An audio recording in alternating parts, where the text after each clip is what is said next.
ஓம் சக்தி. என் அன்பு குழந்தைகளே, வாய்ப்புகள் உங்களை வந்தடையவில்லை என்று ஒவ்வொரு முறையும் வருந்தி கொண்டிருக்கிறீர்கள். ஆனால் நான் கொடுக்கும் வாய்ப்புகளை நீங்களே தவறவிட்டுவிட்டு வருந்தி கொண்டிருந்தால் அதன் பிறகு நான் என்ன செய்ய முடியும்? வாய்ப்புகள் உங்கள் வீட்டு வாசற்படியை ஒரு தடவைதான் தட்டும். கொடுக்கின்ற வாய்ப்புகளை நீங்கள் தான் பயன்படுத்தி கொள்ள வேண்டும். அதை விட்டுவிட்டு வாய்ப்புகளை நழுவ விட்டுவிட்டு வாடி வதங்கி கொண்டிருந்தால் யார் என்ன செய்ய முடியும்? உங்களுக்கு நல்ல நல்ல வாய்ப்புகளை கொடுக்கும் பொழுதே அதை பயன்படுத்தி நீங்கள் முன்னேறி செல்ல வேண்டும். அதை தவற விட்டுவிட்டு அதற்கு காரணம் நான் தான் என்று என்னை குறை கூறக்கூடாது. என் பிள்ளைகளே, நீங்கள் என்னை பயபக்தியுடன் வணங்கி கொண்டுதான் இருக்கின்றீர்கள். அதற்கு பலனாக ஒவ்வொரு முறையும் நல்லதை உங்களுக்கு நான் செய்து கொண்டுதான் இருக்கின்றேன். ஆனால் நான் கொடுக்கின்ற நல்லதை நீங்கள் தான் தவற விட்டு விடுகிறீர்கள். தவற விட்டுவிட்டு எனக்கு வாய்ப்புகள் கிடைக்கவில்லை, என் அம்மா எனக்கு நல்லதை செய்யவில்லை என்று நீங்கள் நினைத்தால் நான் என்ன செய்ய முடியும்? பிள்ளைகளே, ஒரு அழகான கிராமத்தில் ஒரு அழகான இளைஞன் விவசாயி ஒருவனின் மகளை திருமணம் செய்ய விரும்பி அவனிடம் சென்று அனுமதி கேட்டான். அதற்கு அந்த விவசாயி சொன்னான் அந்த இளைஞனை பார்த்து, இளைஞனே, என் மகளை நீ மனம் முடிக்க வேண்டும் என்று நினைத்தால் நான் ஒன்று சொல்கிறேன், அதனை நீ கேட்க வேண்டும் என்று சொன்னான். என்ன சொல்கிறீர்களோ அதனை நிச்சயமாக நான் கேட்கிறேன் என்று அந்த இளைஞனும் சொன்னான். நான் வளர்க்கும் 3 காளைகளை அடுத்தடுத்து அவிழ்த்து விடுவேன். அதில் ஏதாவது ஒன்றின் வாளை நீ தொட்டால் போதும், என் மகளை மணமுடிக்க நிச்சயமாக நான் சம்மதிக்கிறேன் என்று சொல்லி அவன் முடித்து கொண்டான். அந்த இளைஞனும் அவன் சொன்னதுக்கு ஒத்துக்கொண்டான். மாடுகள் அடைக்கப்பட்டிருந்த தொழுவத்தின் கதவுகள் திறந்தது. முதலில் ஒரு மாடு வந்தது. மிகவும் முரட்டுத்தனமான தோற்றம் கொண்ட அந்த மாடு சீறியபடி பாய்ந்து வந்தது. அதை பார்த்த இளைஞன் வாளை பிடிக்க தயங்கி அடுத்த மாட்டை பார்க்கலாம் என்று யோசித்துக் கொண்டே விட்டுவிட்டான். அடுத்த சிறிது நேரத்தில் அதைவிட பெரிய மாடு வெளியே ஓடி வந்தது. பார்க்கவே பயங்கரமான தோற்றம். அவனை முட்டி மோதி கொல்வதற்காக கடும் வேகத்துடன் ஓடி வந்தது. இளைஞன் அச்சப்பட்டு இதுவும் வேண்டாம், 3வதாக பார்க்கலாம் என்று முடிவு செய்து வேகமாக ஓடி பாதுகாப்பான இடத்தில் நின்று கொண்டான். ஓடி வந்த மாடு அதே வேகத்தில் வேலிக்கு வெளியே ஓடி சென்றது. 3வது முறையாக கதவு திறக்க அப்போது வெளியே வந்த மாட்டை பார்த்த இளைஞன் முகத்தில் சந்தோஷமும் புன்னகையும் வந்தது. அவன் வாழ்க்கையில் பார்த்ததில் இதுவே மிகவும் பலவீனமான மாடு. எலும்பும் தோலுமாய் பார்ப்பதற்கே பரிதாபமாக ஓட முடியாமல் ஓடி வந்தது. இந்த மாட்டை விடக்கூடாது, இதைத்தான் நான் பிடிக்க வேண்டும் என்று தீர்மானித்து அதன் வாளை தொட தயாராக இருந்தான். மாடு அருகில் வந்ததும் ஒரு தாவி மாட்டின் வாளை தொட போனான். ஆனால் அதிர்ச்சி அடைந்தான். ஆம், அந்த மாட்டுக்கு வாளே இல்லை. இப்பொழுது உங்களுக்கு புரிகிறதா? வாழ்க்கையும் இப்படித்தான். அது பல வாய்ப்புகளை நமக்கு வழங்குகிறது. சில வாய்ப்புகள் எளிதாக தோன்றலாம், சில வாய்ப்புகள் கடுமையாக இருக்கலாம். கடுமையாக இருந்தாலும் சரி, அந்த வாய்ப்பை பயன்படுத்த வேண்டும். அந்த வாய்ப்பை விட்டுவிடக்கூடாது.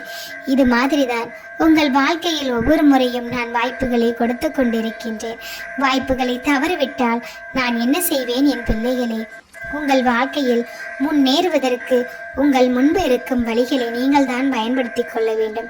இந்த வழி வேண்டாம், அடுத்த வழியை பயன்படுத்தி கொள்கிறேன் என்று எப்பொழுதுமே அந்த வழியை விட்டுவிடக்கூடாது. வாழ்க்கையில் உங்களுக்கு பல உறவுகளை நான் கொடுத்து கொண்டிருக்கின்றேன். ஒவ்வொரு உறவுகளாலும் உங்கள் வாழ்க்கையில் இன்பங்களும் துன்பங்களும் மாறி மாறி வருகிறது. அதற்காக அந்த உறவுகளை தூக்கி எறிய வேண்டும் என்று ஒரு கணமும் நீங்கள் எண்ணவில்லை.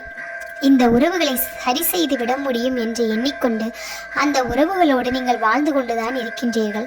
அந்த உறவுகளால் உங்களுக்கு துன்பம் நேர்ந்தாலும் பரவாயில்லை, இந்த உறவுகளால் எனக்கு சந்தோஷம் கிடைக்கும் என்ற நம்பிக்கையில் போராடும் உங்களுக்கு வாய்ப்புகளை கொடுக்கும் பொழுது இந்த வாய்ப்புகளால் என் வாழ்க்கை முன்னேறும் என்று ஏன் தோன்றவில்லை? அப்படி தோன்றினால் மட்டும்தான் வாய்ப்புகளை பயன்படுத்தி கொண்டு நீங்களும் மகிழ்ச்சியாக இருக்கலாம், உங்கள் உறவுகளும் மகிழ்ச்சியாக இருக்கலாம். உங்களுக்கு நான் என்ன செய்தாலும் அது நல்லதாகத்தான் இருக்கும் என்பதை நீங்கள் புரிந்து கொள்ள வேண்டும் பிள்ளைகளே. உங்கள் வாழ்க்கையில் இதுவரை எது வேண்டுமானாலும் நடந்து இருக்கலாம். அது நல்லதாகவும் இருக்கலாம், இல்லை கெட்டதாகவும் இருக்கலாம். நல்லதாக இருந்தால் உங்களுக்கு மகிழ்ச்சி தானே, கெட்டதாக இருந்தால் உங்களுக்கு அது துன்பம் தானே. அதனால் அதனை எண்ணி பெரிதாக நீங்கள் கவலைப்பட வேண்டிய அவசியமில்லை. நிச்சயமாக இதுவும் மாறும் என்று எண்ணத்தான் வேண்டுமே தவிர அதை நினைத்து கவலைப்பட்டு சோகப்பட்டு உங்கள் நிம்மதியை நீங்களே கெடுத்துக்கொள்ளக்கூடாது தங்கப்பிள்ளைகளே. உங்கள் வாழ்க்கையில் எது நடந்தாலும் சரி, அதனை பொறுமையாக பார்த்து கொள்ளலாம் என்று ஒரு கணமும் நீங்கள் எண்ண வேண்டாம். அதாவது உங்கள் மனதை காயப்படுத்தும்படி ஒரு சம்பவம் நடந்தால் அதிலிருந்து வெளிவருவதற்கு மட்டுமே நீங்கள் அப்படி நினைக்க வேண்டும். எது நடந்தாலும் பரவாயில்லை என்று. ஆனால் வாய்ப்புகள் வரும் பொழுது இந்த வாய்ப்புகள் போனால் போகட்டும், அடுத்த வாய்ப்புகளை பயன்படுத்தி கொள்கிறேன், எது நடந்தாலும் நல்லதுக்கே என்று நினைத்து கொள்ளக்கூடாது. வாய்ப்புகள் வரும் பொழுது அந்த வாய்ப்புகளின் வாசப்படியை பிடித்து கொண்டு கடுமையாக போராட வேண்டும். போராடி அதில் வெற்றி என்ற ஒன்றை நீங்கள் அடைய வேண்டும். அது வரைக்கும் நீங்கள் முயற்சி செய்து கொண்டே இருக்க வேண்டும்.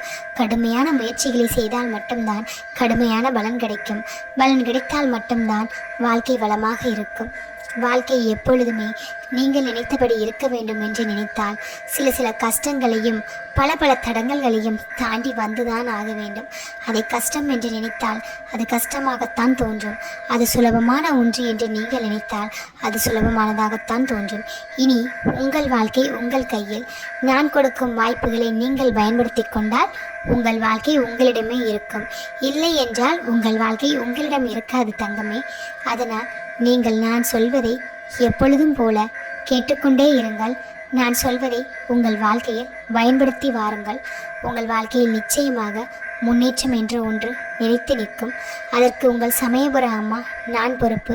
என் செல்ல பிள்ளைகளின் அருகிலே இருந்து என் பிள்ளைகளுக்கு நல்லது கெட்டது எது என்று ஆராய்ந்து அதனை மட்டுமே நான் கொடுப்பேன். அதனை இறுக்கமாக பிடித்து கொள்ளுங்கள். பிடித்து கொண்டால் நிச்சயமாக உங்களுக்கே வெற்றி பிள்ளைகளே. நல்லதே நடக்கும் உங்களுடைய வாழ்க்கையில்.